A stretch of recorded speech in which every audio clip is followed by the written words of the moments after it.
1 जून 1948 रोजी एसटीची पहिली बस पुणे ते नगर मार्गावर धावली. तेव्हापासून 1 जून हा एसटीचा वर्धापन दिन म्हणून साजरा केला जातो.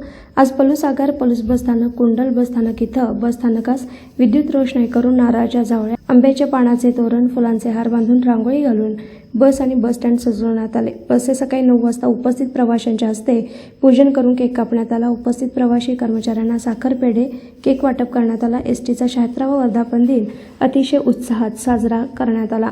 यावेळी आगार प्रमुख उदय पवार आणि त्यांचे सर्व सहकारी कर्मचारी उपस्थित होते. प्रवाशांनी यावेळी समाधान व्यक्त केलं. आगारातील कर्मचाऱ्यांनी प्रवाशांना गुलाब पुष्प देऊन साखर पेढे वाटून वर्धापन दिनानिमित्त शुभेच्छा दिल्या.